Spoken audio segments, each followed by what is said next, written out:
Good morning everyone, this side पुष्पन here. आज हम देखेंगे मेमोरी को किस तरीके से इंक्रीज किया जाता है। शॉर्ट वीडियो रहेगा, शॉर्ट बताऊंगा मैं, कम बताऊंगा। आप समझने की कोशिश करिएगा। मेमोरी को बढ़ाने के लिए, इंक्रीज करने के लिए सबसे पहले ब्रेन को बैलेंस करना बहुत ज़रूरी है। अगर आप ब्रेन को बैलेंस नहीं करेंगे तो आपकी मेमोरी अच्छी हो ही नहीं सकती। और ब्रेन को बैलेंस करना कहीं पे नहीं बताया जाता। कुछ एक्सरसाइज हैं, आप देखें ब्रेन को बैलेंस करने का। लेफ्ट हैंड लेंगे बाहर से अंदर की तरफ, राइट हैंड को अंदर से बाहर। ओके, दोनों हाथ को एंटी क्लॉकवाइज, एक अंदर से बाहर, दूसरा बाहर से अंदर। आप ध्यान रखें कि दोनों हाथ एक ही डायरेक्शन में ना जाएं। आप इस बच्चे के देख रहे हैं, दोनों हाथ एंटी क्लॉकवाइज जा रहे हैं, अपोजिट डायरेक्शन में एक ही टाइम पे। ये हमारी फर्स्ट एक्सरसाइज है। सेकंड इज नमक हलाल। क्रॉस में नोज और ईयर्स को पकड़ना है, ध्यान लगा के कॉन्सेंट्रेट करके ईयर्स और नोज को पकड़ना है। इस तरीके से 25 से 30 एक्सरसाइज बच्चों को हम बताते हैं। ये काफ़ी बेसिक लेवल की एक्सरसाइज है। इसके आगे बहुत ही टफ लेवल की एक्सरसाइज होती हैं जो कि हम क्लास के दौरान कराएंगे। इन एक्सरसाइज से आपका ब्रेन बैलेंस होता है, आपका कॉन्सेंट्रेशन बढ़ता है, फोकस बढ़ता है, आपकी मेमोरी शार्प होती है, आपकी मेमोरी इंक्रीज होती है। Second, meditation. मेडिटेशन 1 या 2 दिन में नहीं होता। मेडिटेशन के लिए वक्त होता है। मेडिटेशन से आप नेचुरल तरीके से अपनी मेमोरी इंक्रीज कर सकते हैं। एक एज के बाद जो भूलने की प्रॉब्लम्स होती है, आपने देखा होगा 45-50 ईयर्स के बाद कई लोग कहते हैं कि हमारी याददाश्त कमजोर हो गई है, वो सारी प्रॉब्लम्स खत्म हो जाती है। और जिस तरीके से स्वामी विवेकानंद जी किसी भी किताब को पेज नंबर के साथ में याद कर लिया करते थे, वैसे ही इस मेडिटेशन के बाद आपकी मेमोरी इतनी शार्प हो जाएगी, आप किसी भी किताब को पेज नंबर के साथ याद कर सकते हैं। और कुछ हम साइंटिफिक मेथड देखेंगे राइट ब्रेन का यूज़ करके कैसे याद कर सकते हैं। आप देखें, जैसा कि आप सभी को पता है, हम किताबें पढ़ते हैं, भूल जाते हैं। ऐसा क्यों होता है? क्योंकि हमारे ब्रेन को डिजिट और वर्ड समझ में नहीं आते। अब डिजिट और वर्ड को याद करने के लिए मैं कुछ कोड्स आपको बता रहा हूँ। Will look carefully at the code. So I started. हम 0 से लेकर 9 तक कुछ कोड देखेंगे। 0 से लेकर 9 तक जो डिजिट हैं उसके अंदर सारे डिजिट आ जाएंगे। दुनिया के अंदर जितनी भी चीज़ें हैं सारी उसके अंदर आ जाएगी। तो हम देखते हैं। सबसे पहला मैं आपको बताऊंगा 0। 0 का कोड है S Z। अब इनको रटकर याद नहीं करना, इनको क्रिएटिव तरीके से राइट ब्रेन का यूज़ करके हम याद करने की कोशिश करेंगे। तो अगर मैं बोलूँ तो 0 की स्पेलिंग किससे स्टार्ट होती है? जेड से, तो जेड आ गया। और 0 को हिंदी में शून्य बोलते हैं, एस आ गया। 1 की अगर बात करूँ तो आप इस तरीके से 1 बनाएंगे और ऊपर से इस तरीके से कर देंगे तो टी बन जाएगा। और फिर से 1 बनाएंगे और इस तरीके से एक सर्कल बना देंगे तो डी बन जाएगा। I repeat it. 1 आप बनाएंगे, 1 के ऊपर से इस तरीके से एक 1 बनाएंगे, टी बन जाएगा। एक 1 बनाएंगे, इस तरीके से सर्कल बनाएंगे, डी बन जाएगा। अगर मैं बात करूं 2 की, 2 को आप 90 डिग्री में अगर मूव करेंगे, 2 को अगर 90 डिग्री मूव करेंगे तो इस तरीके से एन बन जाएगा। तो 2 का कोड हो जाएगा एन। अगर बात मैं करूं 3 की, तो 3 को आप 90 डिग्री में मूव करके एम बना सकते हैं। इतना आपको समझ में आया होगा। आगे बात करते हैं। अगर बात करूं 4 की, 4 का कोड होता है आर। 4 को आर की तरह लिखते थे उस टाइम पे। 4 को कुछ इस तरीके से लिखा जाता था। 5 की अगर मैं बात करूं तो 5 का कोड होता है एल। ये बहुत ही ईजी है। आपको क्या करना है, आप अपने हाथ को देखेंगे तो 4 उंगली एक तरफ है, अंगूठा आपका एक तरफ है, और इसका शेप अगर देखेंगे तो एल की तरह दिखेगा आपको।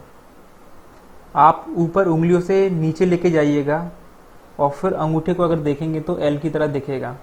5 का कोड एल होता है। मैंने एल बनाया है सामने जिस पे भी आप देख रहे हैं। अगर आप मोबाइल पे देख रहे हैं, अगर आप लैपटॉप पे देख रहे हैं, तो उसके ऊपर अपना हाथ रखिए। आप उसके ऊपर जब हाथ रखेंगे तो एल का जो ऊपर जो लाइन जा रहा है वो आपकी फिंगर की तरफ जा रहा है, और नीचे जो छोटी लाइन है ये आपके अंगूठे की तरफ जा रही है। और अगर इसका शेप देखेंगे तो आपको एल की तरह इसका शेप दिखेगा। तो 5 का कोड होता है एल, हमेशा आपको याद रहेगा। अब बात करता हूँ 6 की। 6 का कोड याद करने के लिए हमें थोड़ा सा क्रिएटिव बनना पड़ेगा। 6 को हिंदी में बोलते हैं 6। 6 को अगर आप प्रोनाउंस करेंगे, उसका राइम्स पकड़ने की कोशिश करेंगे, साउंड को पकड़ने की कोशिश करेंगे, तो उसमें से कुछ साउंड निकल के आएगा। 6 6 CH निकल के आएगा, SH निकल के आएगा, G निकल के आएगा और J निकल के आएगा। तो ये आपको साउंड से याद हो जाएगा। 7 को याद रखने के लिए क्या करना है, एक 7 आप इस तरीके से सीधा बनाएंगे और एक थोड़ा सा उल्टा कर देंगे आप इस तरीके से, तो आप देखेंगे एक K बन जाएगा। 7 का कोड है K। K को अगर आप हिंदी में लिखेंगे, K को हिंदी में का बोलेंगे और C को भी हिंदी में का बोलेंगे। इस तरीके से C आपको याद हो जाएगा। इस तरीके से 7 का कोड K और C आपको याद हो जाएगा। अब मैं बात करता हूँ 8 की। 8 काफ़ी इंटरेस्टिंग है। 8 को रोमन में आप इस तरीके से लिखते हैं।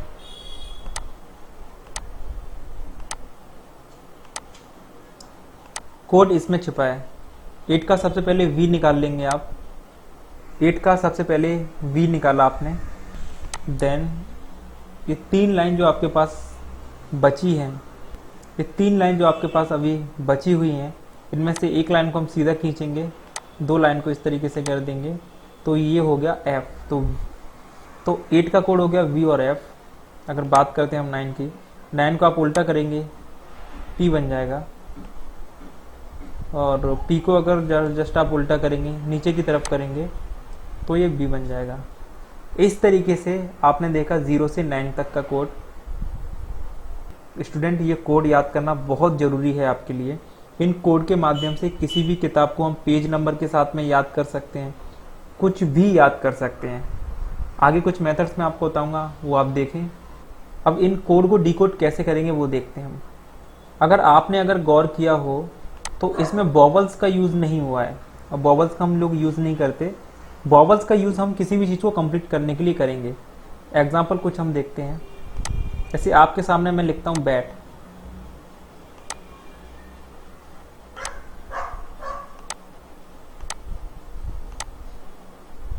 आपके सामने मैंने लिखा बैट। अगर बैट को डिकोड करेंगे, आपके सामने मैं लिखता हूँ बैट, अगर बैट को डिकोड करेंगे तो ए का कोई कोड होता नहीं है, बी का 9, बी का 9, टी का 1, बैट का कोड हुआ 91। इसी तरीके से हमारे सामने वर्ड आता है 26। 26 को अगर डिकोड करेंगे, 2 का एन होता है, 6 का हम लोग जी लेते हैं, इसके बीच में वॉवल्स का यूज़ करके इसको कंप्लीट कर सकते हैं। हमने डबल इसमें लगाया तो ये बन गया नाग, तो 26 का हो गया आपका नाग। इसी तरीके से हम आगे देखते हैं। So student, I am going to tell you shape method. It's a wonderful method, बहुत ही ज़बरदस्त है, बहुत ही बढ़िया इसके रिजल्ट मिलेंगे आपको। अगर मैं आपसे पूछूं हमारे इंडिया के 3rd प्रेसिडेंट कौन थे, आप सोच रहे हैं? क्या ठीक से याद आया? नहीं, थोड़ी सी मुश्किल हो रही है। अब ऐसा नहीं है कि पहले आपने याद नहीं किया या फिर आपको पता नहीं है, बिल्कुल आपने पहले पढ़ा है, लेकिन अक्सर हम चीज़ों को याद करते हैं और भूल जाते हैं, खास तौर पर रट के जो चीज़ें याद करते हैं। अगर मैं बात करूँ लैंग्वेज ऑफ मेमोरी, 3 प्रिंसिपल हैं, law of ridiculous, law of imagination, law of association. इनके माध्यम से इन चीज़ को याद करने की कोशिश करेंगे। जैसा मैं बता रहा हूँ वैसा आपको करना है। आपके सामने कुछ नंबर्स आपको स्क्रीन पे दिख रहे हैं, 1 2 3 4। मैं आपको 1 2 3 बताने वाला नहीं हूँ। ये शेप मेथड है। आप देखेंगे 1 के सामने एक स्टिक बना हुआ है, 2 के सामने एक डक बना हुआ है, 3 के सामने हार्ट बना हुआ है, 4 के सामने चेयर बना हुआ है। आप देखेंगे इनका शेप लगभग एक जैसा है। 1 की अगर बात करूँ तो 1 के सामने स्टिक है, उसका शेप 1 जैसा है। आपको विजुलाइज करना है, 2 सेकंड आंख बंद करके। 1 है, 1 के सामने स्टिक है। आपको गौर से स्टिक को देखना है, 1 को देखना है। आप गौर से 1 को देखेंगे, स्टिक को देखेंगे। मैं यहाँ पे एक बार लिख भी देता हूँ, इस तरीके से 1। जब आप स्टिक को गौर से देखेंगे तो स्टिक के अंदर आपको 1 दिखेगा। यही आपको विजुलाइज करना है कि स्टिक 1 जैसा है। 1 यानी स्टिक, स्टिक यानी 1। अच्छे से विजुलाइज कर लिया, 2 सेकंड। नेक्स्ट 2 का शेप डक जैसा है। मैं एक बार आपको बता देता हूं। आप देखिए मैंने 2 बनाया, अब ये डक जैसा आपको दिखेगा। जब आप डक को गौर से देखेंगे, 2 को गौर से देखेंगे तो डक के अंदर आपको 2 दिखेगा। 2 सेकंड आंख बंद करिएगा और विजुलाइज करिएगा। एक तरफ 2 है, एक तरफ डक है, दोनों सेम सेम लग रहा है आपको? Okay, perfect. अब 3 की अगर बात करें तो 3 आपको दिल की तरह दिखेगा, हार्ट की तरह दिखेगा। ये मैंने बनाया, मैंने आधा दिल बनाया और ये 3 बन गया। जस्ट अगेन विजुलाइज करना है कि 3 हार्ट, हार्ट 3। 4 की बात करो, 4 आपको चेयर की तरह दिखेगा। आपके सामने चेयर का पिक्चर आपको दिख रहा है धुंधला सा, इसको जस्ट आप उल्टा कर देंगे।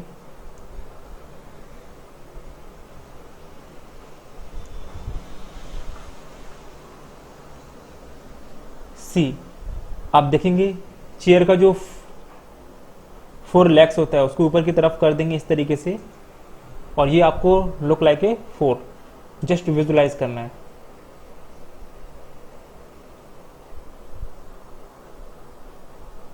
अब इसके थ्रू जो हम याद करने वाले वो मैं आपको बताता हूं। बहुत सारी चीजें हम लोग याद कर सकते हैं इस तरीके से। शेप मेथड में आपको 50 तक बताता हूं, 50 तक बताता हूं।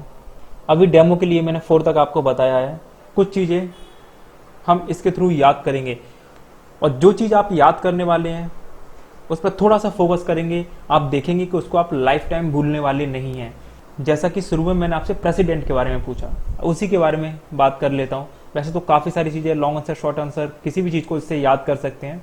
अब मैं आपको बता रहा हूं हमारे first, second, third, fourth president कौन थे, जिन्हें आप रटकर याद करते हैं, बार बार भूल जाते हैं। अब वो आपको कभी नहीं भूलेंगे। So now start. First president हमारे डॉक्टर राजेंद्र प्रसाद थे। So first president is doctor Rajendra Prasad. अगर मैंने डॉक्टर राजेंद्र प्रसाद बोला, आपके ब्रेन में इमेज आ गया तो बहुत अच्छा है। Eyes close. 1 का शेप कैसा है? स्टिक की तरह। आपको विजुलाइज करना, एक बहुत बड़ा स्टिक है, बहुत बड़ा स्टिक है, उसके ऊपर डॉक्टर राजेंद्र प्रसाद जी बैठे हैं और स्पीच दे रहे हैं। 2 सेकंड अच्छे से विजुलाइज करेंगे, आपके सबकॉन्शियस माइंड में चला जाएगा। आप कभी लाइफ में भूलने वाले नहीं है। लेकिन ऐसे भी बच्चे हो सकते हैं जिन्होंने डॉक्टर राजेंद्र प्रसाद को कभी देखा ना हो, फिर वो कैसे याद रखें? तो उसको याद रखने के लिए हम लोग डॉक्टर राजेंद्र प्रसाद का पीएमएस बना लेंगे। अब देखिए, पीएमएस बनाने के बहुत सारे तरीके हैं, जैसे कि डॉक्टर राजेंद्र प्रसाद, अगर इस नाम को थोड़ा सा आप खींचेंगे, पीएमएस का मतलब होता है टांग तोड़ना। डॉक्टर राजेंद्र प्रसाद को आप खींचेंगे तो इसमें एक शब्द निकल के आएगा, राजा का प्रसाद। डॉक्टर राजेंद्र प्रसाद, राजा का प्रसाद। अब राजा के प्रसाद से आपको डॉक्टर राजेंद्र प्रसाद याद आ जाएंगे। आंखें क्लोज करना है, मैं जैसा बता रहा हूं वैसा विजुलाइज करना है आपको। आंखें आपकी क्लोज है, आपको विजुलाइज करना है आप एक महल के अंदर, महल में एक राजा जी बैठे हैं और आप राजा के पास प्रसाद लेने के लिए जा रहे हैं। लेकिन वो प्रसाद में वो आपको क्या दे रहे हैं? वो आपको लड्डू नहीं दे रहे प्रसाद में, वो आपको जो 1 नंबर पे जो स्टिक थी वो स्टिक आपको दे रहे हैं। अब वापस लौट के आते हैं, अपने फ्रेंड से डिस्कस करते हैं कि राजा के पास में प्रसाद लेने के लिए गया तो राजा ने मुझे प्रसाद में स्टिक दिया। जस्ट आपको अच्छे से विजुलाइज करना है, 5 सेकंड विजुलाइज करना है। राजा जी बैठे हैं, राजा जी के पास में वही स्टिक है, जिससे आपको ये पता चलेगा कि ये हमारे फर्स्ट नंबर के प्रेसिडेंट थे और आप उनके पास प्रसाद लेने के लिए जा रहे हैं, प्रसाद में वो आपको स्टिक दे रहे हैं। 5 सेकंड विजुलाइज कर लेंगे, 5 सेकंड विजुलाइज करेंगे, हमेशा के लिए आपको याद हो जाएगा, आपको बार बार याद करने की जरूरत नहीं है। सेकंड इज 2 का शेप डक की तरह है, विजुलाइज करें। सेकंड हमारे जो प्रेसिडेंट थे वो थे डॉक्टर सर्वपल्ली राधाकृष्ण। अब सर्वपल्ली राधाकृष्ण अगेन वही, जिन्होंने देखा है उनके ब्रेन में पिक्चर आ जाएगा, जिन्होंने नहीं देखा उनके ब्रेन में पिक्चर नहीं आएगा। तो अगर मैं आपसे बोलता हूं सर्वपल्ली राधाकृष्ण, राधाकृष्ण जैसे मैंने आपको बोला, आपके ब्रेन में क्या इमेज आया? श्री राधा और कृष्ण जी का इमेज आया आपके ब्रेन में। परफेक्ट। आपको विजुलाइज करना है 2 नंबर पे कौन है? डक। 2 का शेप कैसा है? डक जैसा। डक के ऊपर श्री राधा कृष्ण जी बैठे हैं और डक उनको पानी में घुमा रही है, पानी में उनको जल विहार करा रही है डक उनको। जस्ट विजुलाइज आपको करना है बतख के ऊपर श्री राधा कृष्ण जी बैठे हैं और बतख उनको पानी में घुमा रही है। जितना अच्छे से विजुलाइज करेंगे हमेशा के लिए आपको याद होगा।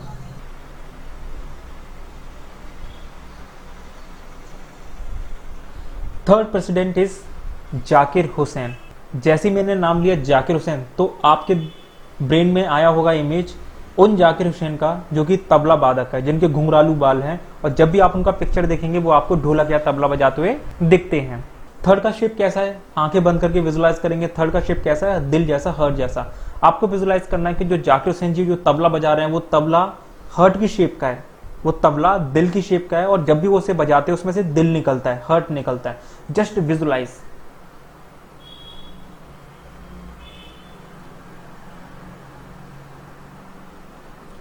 जाकिर हुसैन जी तबला बजा रहे हैं, दिल की शेप का तबला है, और जब भी उसको बजाते हैं उसमें से दिल निकलता है। 5 सेकंड विजुलाइज करना है। कर लिया।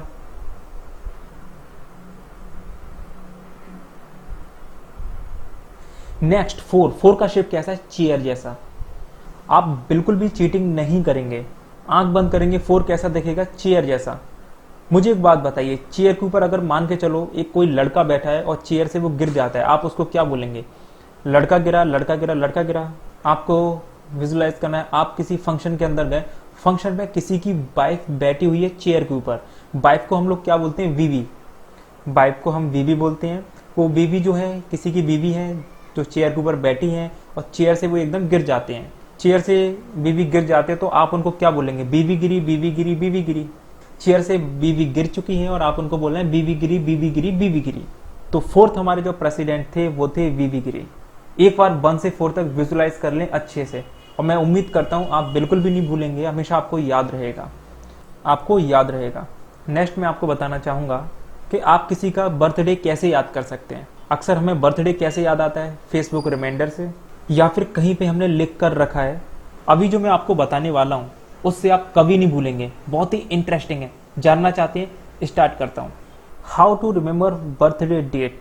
कैसे आप किसी का जन्मदिन का डेट याद रख सकते हैं बिना किसी रिमाइंडर के। अभी जो मैंने आपको शेप मेथड बताया उसका हम यूज करेंगे, और यूज करेंगे जो मैंने आपको कोड्स बताए थे, 1 का TD, 2 का N, 3 का M। याद है आपको? चलिए स्टूडेंट्स, इसका एक फॉर्मूला है, name plus date plus month. Month को हम एसोसिएट करेंगे शेप मेथड से, जिसको हम बॉडी मेथड भी कहते हैं, और डेट को हम एसोसिएट करेंगे जो हमारे कोड्स थे उनसे। एग्जाम्पल लेते हैं, मान के चलिए Raj birthday is on 15 August. Raj का जन्मदिन 15 तारीख को है। According to formula, name Raj plus date 15 plus month, August is 8th month. So Raj का राज हम लोग लिखेंगे 15। 1 का कोड मैंने आपको बताया था T और D। 1 का कोड मैंने आपको बताया था T और D। हम D लेंगे, 5 का L लेंगे, और D और L के बीच में हम O और I लगाएंगे, बन जाएगा डॉली। प्लस 8 का मैंने अभी शेप आपको बताया नहीं। अगर 8 का शेप अगर आप देखेंगे तो वो आपको गोगल की तरह दिखेगा, चश्मे की तरह दिखेगा। आप विजुलाइज कर पा रहे हैं 8 आपको कैसा दिख रहा है? एक चश्मे की तरह दिख रहा है, गॉगल की तरह दिख रहा है। तीनों को आप एसोसिएट कर दो। Just visualize. आपको कहानी याद रखनी है, राज के बर्थडे में हमें क्या याद करना है? बर्थडे याद करना है। राज के बर्थडे में डॉली नाम की लड़की आई हुई है जो कि बहुत बड़ा चश्मा लगाए हैं। वो चश्मा इतना बड़ा है उसके चेहरे से भी बड़ा चश्मा है। विजुलाइज कर लो एक बार। राज के जन्मदिन में एक गर्ल्स आई है जिसका नाम क्या है? डॉली, और डॉली ने चश्मा लगा के रखा है। आप इसको विजुलाइज कर लें, कभी नहीं भूलेंगे, और आपको इस तरीके से हमेशा याद रहेगा। डिकोड कैसे करेंगे? राज डॉली को डिकोड करेंगे 15, चश्मे को डिकोड करेंगे 8। 15 अगस्त को राज का जन्मदिन आता है। इसी तरीके से आप सबके जन्मदिन निकाल सकते हैं। क्लास के दौरान मैं आपके सारे फ्रेंड्स, सारे रिलेटिव के जन्मदिन आपको क्लास के दौरान ही याद करा देता हूं, और ये आपको याद होने के बाद आपको कभी किसी रिमाइंडर की जरूरत नहीं पड़ती। एक और एग्जांपल देखते हैं। मनीष बर्थडे इज ऑन 26 अप्रैल। अप्रैल कौन सा मंथ है? 4th यानी चेयर। 26 का अगर मैं करूंगा, 2 का N, 6 का G, नाग ले लिया मैंने। कहानी याद रखनी है, मनीष के बर्थडे पर एक बहुत बड़ा नाग आ गया और चेयर पे आके बैठ गया। जस्ट विजुलाइज, मनीष के बर्थडे पे नाग आके चेयर पे बैठ गया। याद हो गया, कभी नहीं भूलेंगे। प्रैक्टिस से डिकोड करना भी आ जाएगा। आगे हम दूसरा मेथड देखते हैं। देखिए स्टूडेंट, मैं बात करता हूँ डेज एंड डेट। ये कॉम्पिटिटिव एग्जाम के अंदर बहुत पूछा जाता है और आपको आना भी चाहिए। अगर मैं बात करूँ पूरे साल के अंदर कितने इंपॉर्टेंट डेज होते हैं, तो लगभग 120 से 130 इंपॉर्टेंट डेज पूरे साल के अंदर होते हैं। तो अगर मैं आपसे बोलूं कि 120 और 130 इंपॉर्टेंट डेज आप कितने टाइम में याद कर सकें, तो आपका जवाब क्या होगा? ऐसे ही हम एक स्कूल के अंदर गए और हमने वहां पे जब पूछा तो स्टूडेंट्स ने कहा 1 घंटा, 1 डे, 2 डे, इस तरीके से हमने स्टूडेंट को 1 महीने का टाइम दिया। जब 1 महीने बाद लौट कर गए तो मैं आपको बताना चाहूंगा किसी भी स्टूडेंट को 30-40% से ज्यादा याद नहीं था। और यही होता है। अगर बात करूं मैं जनवरी के, तो जनवरी के अंदर 8 से 10 इंपॉर्टेंट डेज है, फरवरी के अंदर है, मार्च के अंदर है। जैसे ही आप जनवरी, फरवरी, मार्च का याद करते हैं, आप अप्रैल पे जाते हैं, जून पे जाते हैं, जुलाई पे जाते हैं, तो आप देखेंगे आपको जनवरी आप भूल जाएंगे, मार्च आप भूल जाएंगे, कंफ्यूज हो जाएंगे। कॉम्पिटिटिव एग्जाम वाले बच्चे बताते हैं कि वो कंफ्यूज हो जाते हैं क्योंकि उसमें 4 ऑप्शंस आते हैं और आपसे पूछा जाता है एनआरआई डे कब मनाया जाता है। अब आपके पास 4 ऑप्शन है और आप देखेंगे 4 ऑप्शन भी बिल्कुल मिलते जुलते होते हैं और आप कई बार कंफ्यूज हो जाते हो और आपकी माइनस मार्किंग हो जाती है। लेकिन अभी इस मेथड से अभी जो मेथड मैं आपको बताने जा रहा हूं उससे आप कभी कंफ्यूज नहीं होंगे। आप कोई भी इंपॉर्टेंट डेज याद कर सकते हैं। देखते हैं, इसके लिए कोड्स आपको अच्छी तरीके से आना चाहिए। इसके लिए कोड्स आपको जो मैंने बताए थे वो आपको अच्छे तरीके से याद होना चाहिए, उसका यूज इनमें होगा। अब मैं बात करता हूं आपसे एनआरआई डे कब मनाया जाता है, कब सेलिब्रेट किया जाता है एनआरआई डे।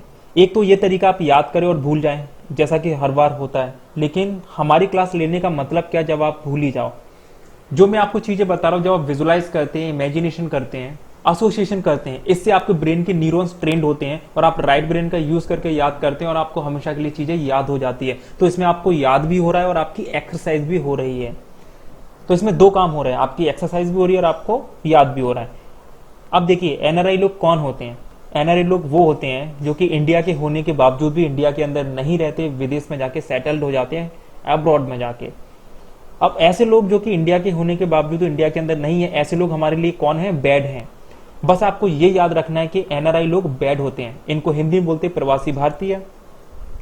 प्रवासी भारतीय लोग कैसे होते हैं? बैड होते हैं। बस आपको ये याद रखना है एनआरआई लोग बैड होते हैं। अब बैड को डिकोड करें। बी का कोड मैंने आपको बताया था 9 होता है, ए का कोड होता नहीं है, डी का कोड 1 होता है। हमारे पास आया 9-1।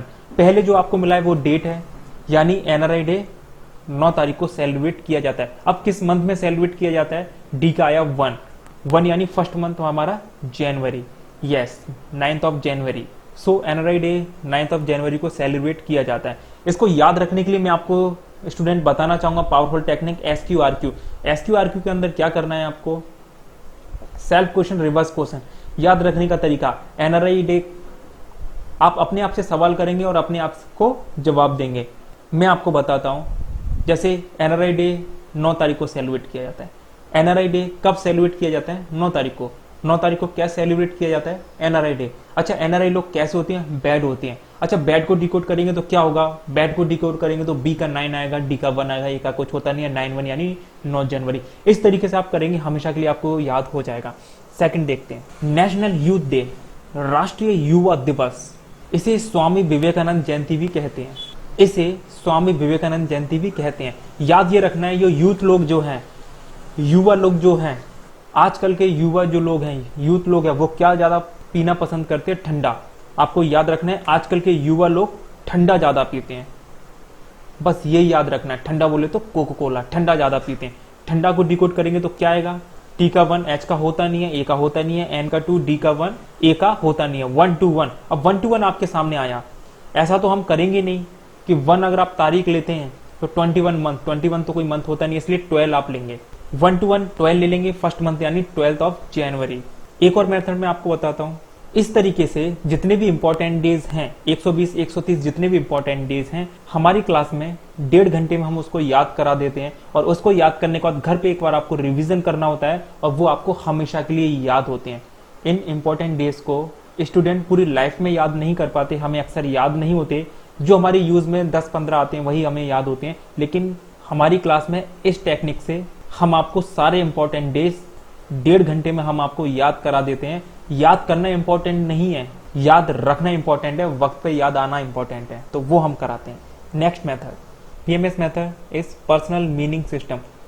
पर्सनल मीनिंग सिस्टम वो होता है जिसे हम याद करने के लिए अपने मन से कोई भी मीनिंग बना लेते हैं। पीएमएस का मतलब किसी भी चीज को याद करने के लिए हम कोई ना कोई मीनिंग बना लेते हैं। पीएमएस मतलब किसी भी चीज को याद करने के लिए हम कोई एक ऐसा मीनिंग बनाते हैं जिससे कि हमें मेन चीज याद आ जाए। जैसे काफी सारे लोगों के निकनेम होते हैं, निकनेम से हमें ये पता चलता है कि ओरिजिनल नेम इसका ये है और ये पर्सन है।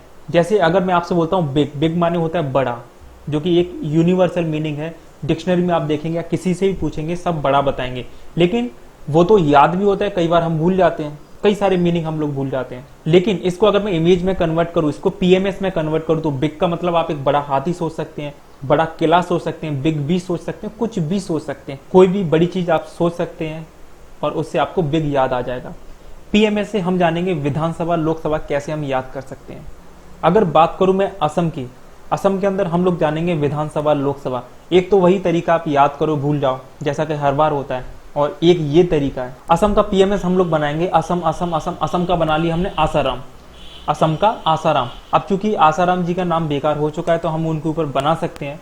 असम और आसाराम एक जैसा है। आसाराम से रिलेटेड हम लोग कहानी बनाएंगे और उससे आपको असम का विधानसभा लोकसभा याद आ जाएगा। कैसे देखते हैं। आसाराम बहुत डेंजर बाबा थे, महिलाओं पर डोरा डालते थे। डेंजर को डिकोड करिए, डेंजर को डिकोड करेंगे विधानसभा की सीट निकल के आएगी, डोरा को डिकोड करेंगे लोकसभा की सीट निकल के आएगी। डेंजर को डिकोड करेंगे तो आएगा 1 2 6 4। जब भी 4 डिजिट आते हैं उसमें से शुरुआत के 3 डिजिट आप लेंगे, लास्ट का डिजिट छोड़ देंगे। डोरा को डिकोड करें, आप करके देखिए, इसको पॉज करिए, वीडियो को करके देखें, चीटिंग नहीं करना। यस, विधानसभा का आपने निकाला होगा 126, लोकसभा का 14। इस तरीके से आप कुछ भी याद कर सकते हैं। मैंने कुछ एग्जाम्पल आपको बताए, इससे आप अपने सब्जेक्ट से याद कर सकते हैं, मैथ्स के फॉर्मूले याद कर सकते हैं, टेबल से याद कर सकते हैं, बहुत सारी चीज़ें। क्लास के दौरान हम सारी चीज़ें आपको बताने वाले हैं। अभी एक जनरल चीज़ें जो कि हमें पता होना चाहिए वो मैंने आपको इस वीडियो के माध्यम से बताने की कोशिश की है। देखिए, मेमोरी के कुछ प्रिंसिपल्स होते हैं, law of association, imagination, ridiculous. जितनी भी चीज़ें हमने बताई उसमें एसोसिएशन था, एक दूसरे से चीज़ें जुड़ी थी इसलिए हमें याद हुई। उसको हम विजुलाइज किया, इमेजिनेशन किया, इसलिए हमेशा याद रहेगी। रिडिकुलस मतलब हमारे ब्रेन को वही चीज़ पसंद आती है जो कि अटपटी होती है, मजाकिया होती है, बेहुदा होती है। इन सारी चीज़ों में हमने कोई लॉजिक नहीं लगाया, लॉजिक लगाते भूल जाते, लेकिन ये चीज़ आपको हमेशा याद रहेगी। जिस तरीके से मैं आपसे बोलूँ, आपके घर के सामने एक 40 फीट का लंबा आदमी आपको दिख जाए, कभी आप उसे भूलेंगे? कभी नहीं भूलेंगे। 40 फीट का आदमी दिखेगा, आप घर पे बताएंगे, दोस्त को बताएंगे, हर किसी को बताएंगे। जब आप दादाजी बनेंगे उस टाइम पे हो सकता है अपने बच्चों को आप वो चीज़ बताएं। तो आप मुझे बताइए कि उस आदमी ने कहा कि मुझे आप नोट करो, मुझे आप याद करो? नहीं, लेकिन आपके ब्रेन में वो चला गया, सबकॉन्शियस माइंड में आपको हमेशा के लिए याद हो गया। तो इस तरीके की बहुत सारी साइंटिफिक मेथड है, मैंने 2 से 3 मेथड आपको बताने की कोशिश की है। उम्मीद करता हूँ आपको पसंद आया होगा। आप इस क्लास को लें, कंटिन्यू करें, 40 डेज की क्लास है, बहुत सारी चीज़ें हम आपको बताने वाले हैं। और मैं आपको बता दूं, इंडिया के अंदर ऐसा पहला प्रोग्राम है जिसके अंदर हम लोग आपकी मेमोरी शार्प करते हैं, आपके न्यूरॉन्स को ट्रेन करते हैं। हमारे ब्रेन के अंदर 10,000 करोड़ न्यूरॉन्स हैं जिसमें हम करोड़ों से ज़्यादा बुक स्टोर कर सकते हैं, लेकिन हम हमारे ब्रेन का यूज़ नहीं कर पाते। आप इन क्लास को अटेंड करें, पूरी क्लास लें। कोई भी सवाल है, कुछ भी पूछना चाहते हैं, हमारे नंबर्स आपको दिख रहे हैं, आप कॉल करें, व्हाट्सअप करें।